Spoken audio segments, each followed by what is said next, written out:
18 years back first అంటే నేను social మీడియాలో ప్రతి సెలబ్రిటీ పక్కన ఒక మనిషిని చూస్తుండే, ఒక కామన్ మ్యాన్. ఈయననే సినిమా అయితే కుదరలేదు కానీ అన్న సినిమా తీస్తున్నానగానే ఫస్ట్ రాబుద్ది అయింది నాకు. Teaser looks very promising and all the best అన్న. ఫుల్ పైసలు రావాలని నాకు అడ్వాన్స్ ఇవ్వాలి నువ్వు. నా ఫస్ట్ 3-4 years కెరియర్లో నాకు పెద్ద బలంగా నా చుట్టూ ఎప్పుడు ఉండింది రవణ. దాని తర్వాత రకరకాల బిజినెస్కి వెళ్ళాడు, చాలా స్టైల్గా మారాడు. చాలా గర్వంగా చాలా ప్రౌడ్గా ఉంది. రవి అన్న నాకు ఒక 15 yearsగా పరిచయము. ఈజ్ లైక్ మై ఒక అన్నలాగా. రవి పనస ఎప్పుడు అంటుండేవాడు మంచి సినిమా చేస్తా సార్, నేను ఎప్పటికైనా మంచి సినిమా చేస్తాను. 2005 నుంచి అంటున్నాడు. సో 2025కి నిజంగా లక్ ఉండాలి. I think Ravi is very lucky to do this movie. Huge thanks to my producer Ravi గారు.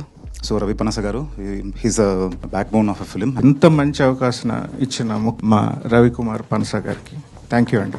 Money is important, yes, but more than that, for a producer, it's very important that they treat their artists well. And had an amazing time, sir. I just want to say thank you to Ravi Garu. We are so proud of you, and thank you so much for taking this film forward, taking this story forward. నటుడిగా correct అని నమ్ముతున్నారు కాబట్టి తప్ప నీ మీద ఎంత వస్తుందని చూడట్లేదు అన్నారు. So thank you so much Ravana, నమ్మినందుకు.